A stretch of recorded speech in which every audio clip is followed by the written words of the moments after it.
Hello and welcome to the Gavel. I am Terry Ikumi.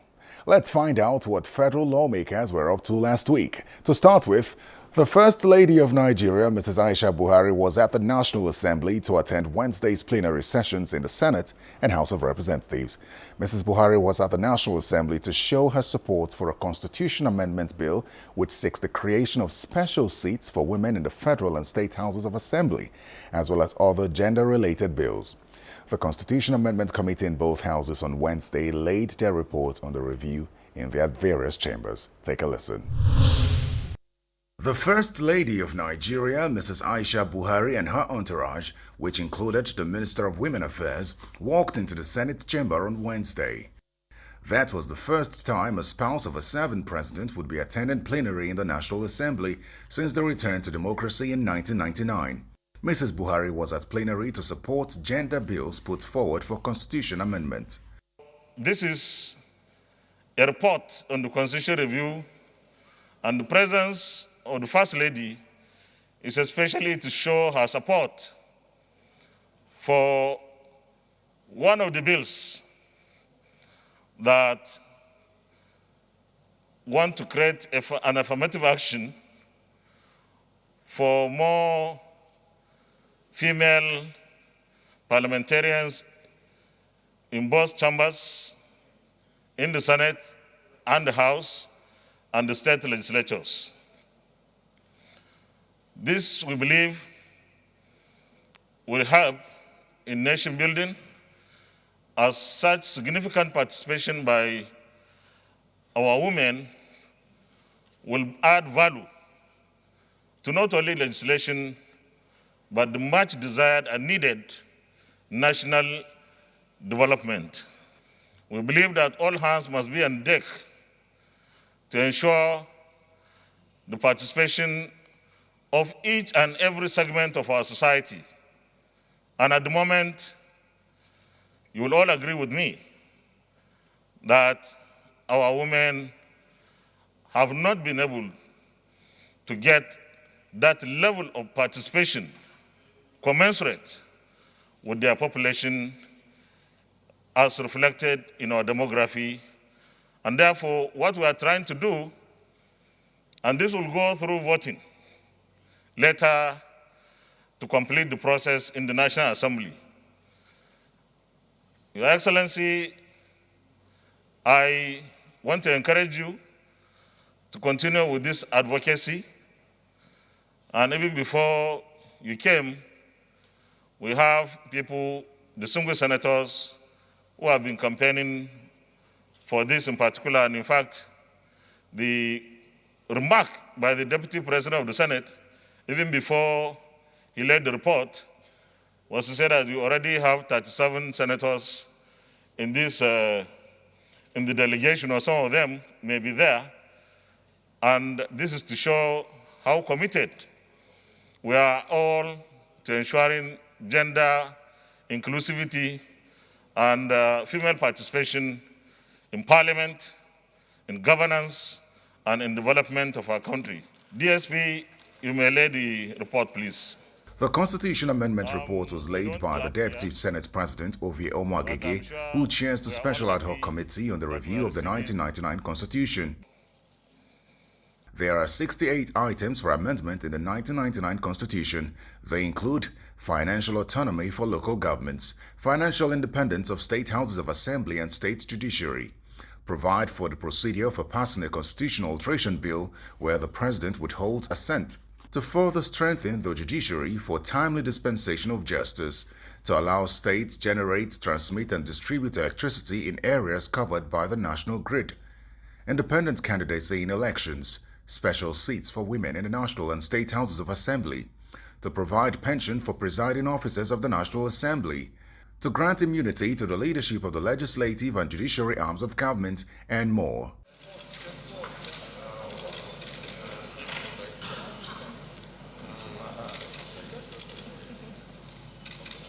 From the Senate, Mrs. Buhari headed to the House of Representatives, where the report was laid by the Deputy Speaker of the House of Representatives, who is the chairman of the Ad Hoc Committee on the 1999 Constitution Amendment. Of constitutional amendment The Speaker of the House of Representatives spoke on the 3 provisions that will affect women directly, promising support but insisting that it will not be easy.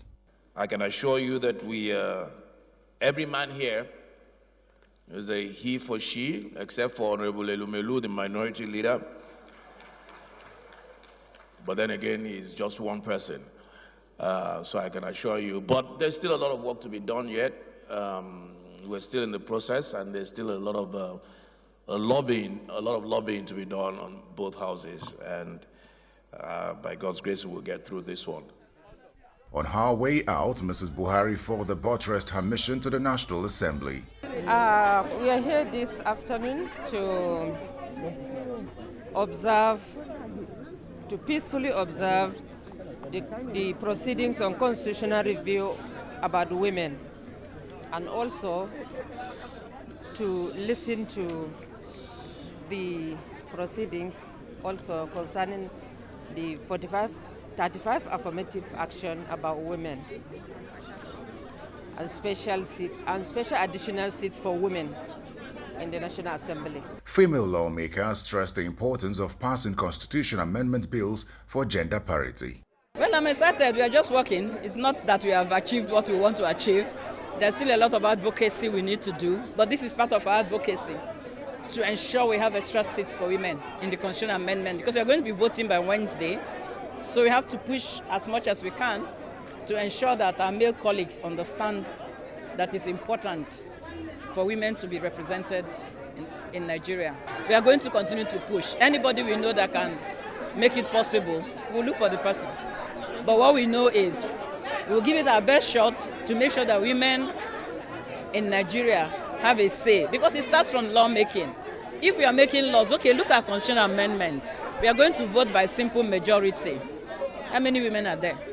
So you see how disadvantaged we are. So it's absolutely important that we make sure, we do our very best to make sure this issue is corrected. Talking from experience, I was here when we were like up to 30, and in 7th Assembly we declined, in 8th Assembly we were like 22. Today we are 13.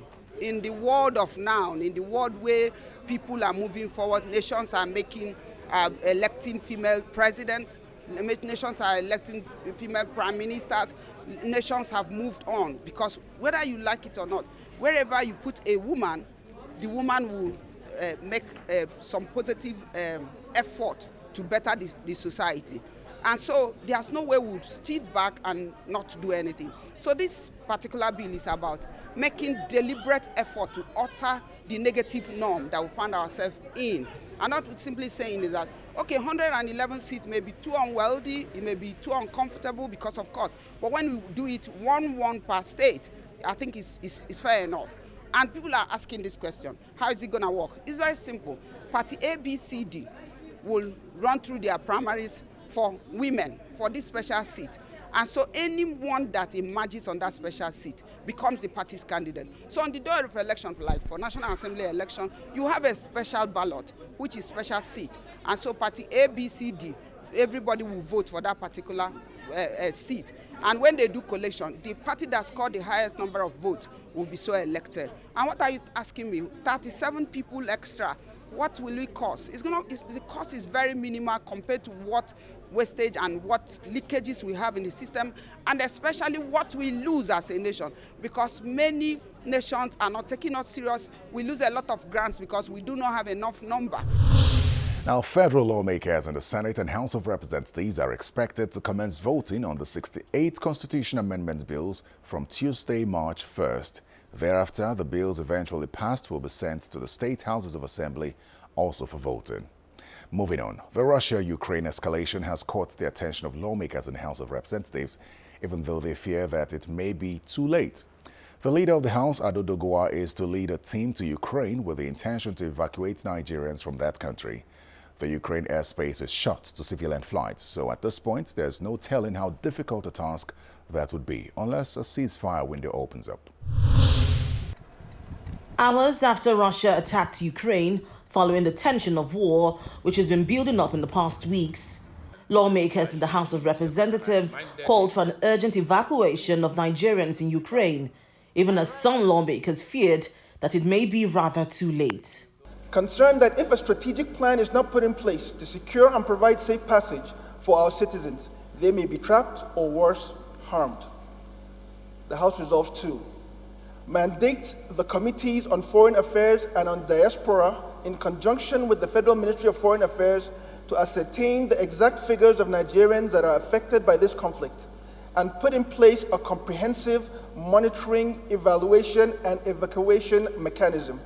The President of the United States of America, about 4 or 5 days ago, said that he said with certainty that it was imminent that President Putin would order his forces into Ukraine. That was the period within which we should have used to evacuate our people from that country. As we speak, as at this morning, the Russian Federation has invaded the state of Ukraine from more than 10 different fronts. The airports in the capital city have been bombed out. The country itself has ordered a closure of its airspace, and people are running helter-skelter, even people who are citizens of that country, running helter-skelter, trying to find how to survive. Like my colleague just mentioned, that there were signs that would have acted earlier, but you will agree with me that based on international relations, it was whittled down, that the attack is not imminent anymore. Everybody was speaking. So we thought that the uneventful thing that happened this morning wouldn't have happened. But the truth is that we must look for how best to evacuate our citizens who are locked up in Ukraine, especially the students, because their case is very, very, very unique. A whole number of our students, our wards are in Ukraine. So I am pleading, and I'm joining and lending my voice to this prayer of this motion, that the federal government should rise up to the occasion and do the needful to look for how best to evacuate our citizens in Ukraine, especially the students. The House considered evacuation of Nigerians despite concerns about the possibility, considering that Ukraine had shut its airspace to civilian flights. The urgency of the situation prompted the House to turn to a man who voluntarily offered to evacuate Nigerians from South Africa during the xenophobic attacks in 2019 and the United Kingdom in 2020, Alan Onyema. I just want to say this, that a stitch in time saves 9. And we have somebody in this country that is very humane and is ever ready in this type of situation. Chairman Air Peace, we should appeal to him the way he did it before. I think it's better late than never. And I think it's important at this point to forget all the bureaucratic bottlenecks. I think what is important now, if we actually have to look out for our citizens, especially the students, I think action needs to be taken now. And my thought is that the leader of the House and the chairman for Foreign Affairs, are you prepared to jet off to Ukraine tomorrow? Yes, sir. I think the leader of the House, the chairman of Foreign Affairs, should liaise with the Foreign Affairs Ministry today. With all sense and of responsibility, if sir, nothing positive comes out of that meeting and it's all about red tape, or we have to do this, we have to do that, I think you should liaise with the chairman, Air Peace.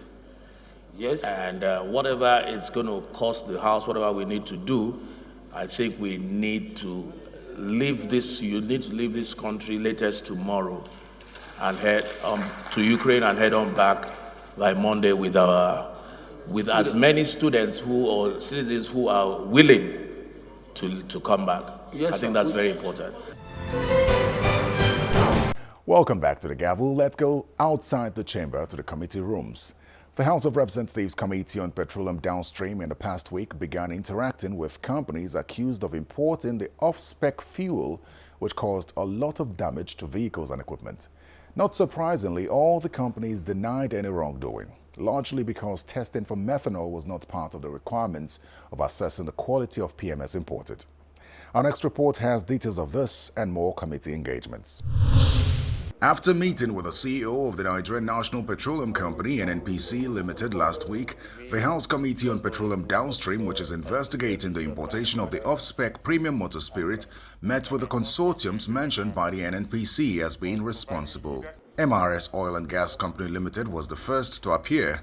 The company clearly stated that it was not involved in the unfortunate incident. There is an approved specification of PMS which is imported into Nigeria. That specification is the product which we brought, and I think the GMD of NNPC also attested to the fact that the product which we brought on board the Empty Bowl Pioneer was tested at load port, and it met Nigerian specification. If you are given a contract with a particular specifications and you decided not to bring up to that standard, then we have every right to charge them.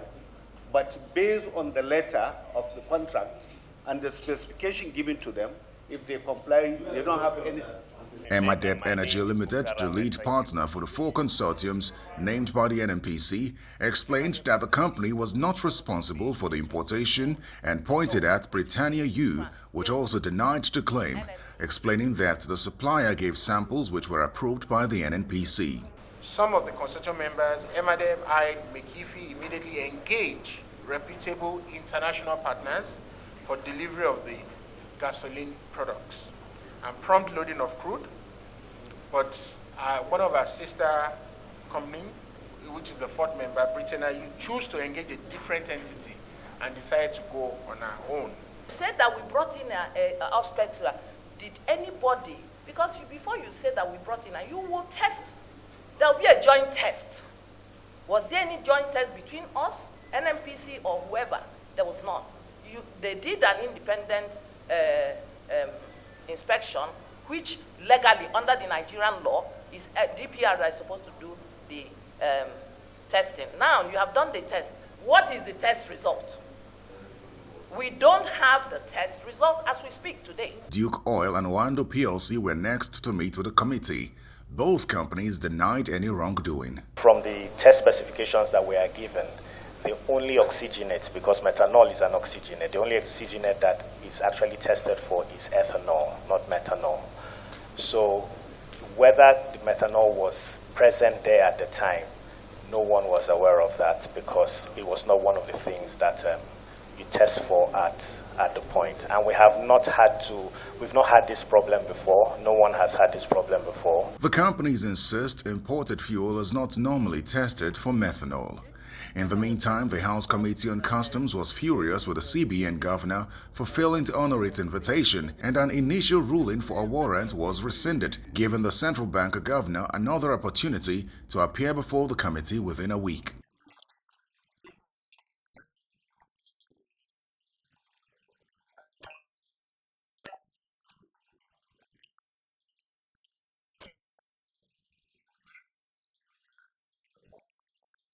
The House of Representatives Committee on Foreign Affairs has summoned the Minister of Foreign Affairs, Mr. Jeffrey Onyema, for failing to appear before it to defend a proposed amendment to the 2022 Appropriation Act.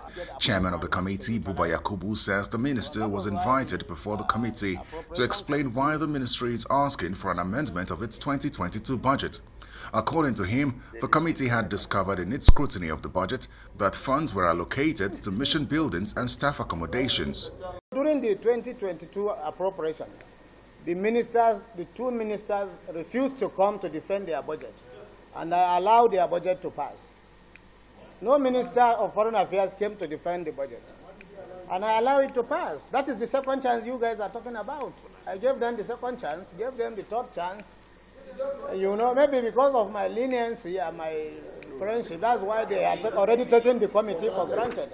The House Committee on Youth Development held a public hearing on two bills to establish the NYSC Trust Fund and Youth Entrepreneurship Development Trust Fund. The chairman of the committee emphasized the importance of the bills.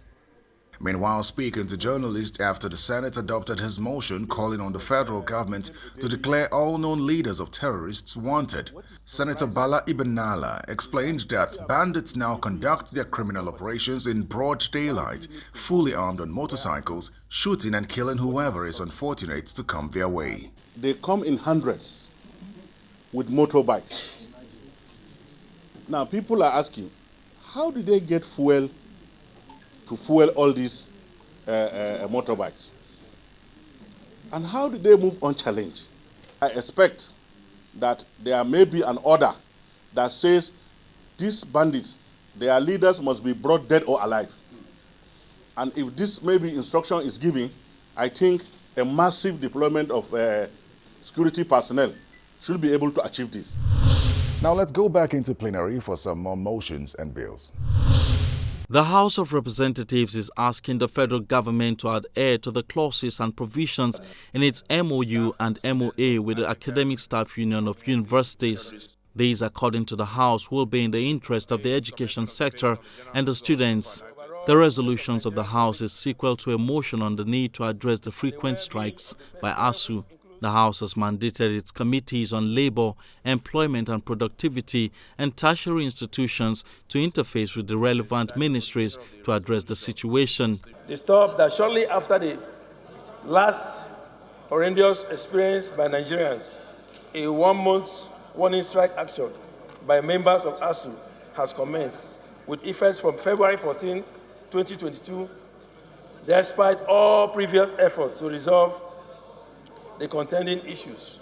Further disturbed that the consequences of the strike action are embarrassingly becoming too frequent, and which consequences too damning to the education sector, as 1-month strike action is too much disruption to an academic calendar. The House of Representatives is urging the National Primary Healthcare Development Agency to work towards creating the required synergy between its vaccine operations and the port health services to ensure online real-time access to vaccination records of travelers from the database. The committee is also to investigate the issuance of fake COVID-19 vaccination cards and the funds spent on maintaining a national database of COVID-19 vaccination and the inability of key government agencies to have a real-time access to the COVID-19 vaccination database. Records of COVID vaccination administered by the various units nationwide are expected to be uploaded in a database which can be accessed by the COVID-19 units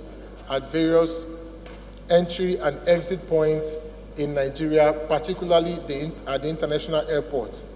Concerned that the port health services at the Nnamdi Azikiwe International Airport, Abuja, which has the primary responsibility of checking the vaccine and health status of travelers, do not have efficient synergy with the National Primary Healthcare Development Agency. The Senate is calling on the federal government to declare a state of emergency on the nation's federal roads. These are resolutions reached during Tuesday's plenary session following a point of order raised by Senator Gershom Bassi.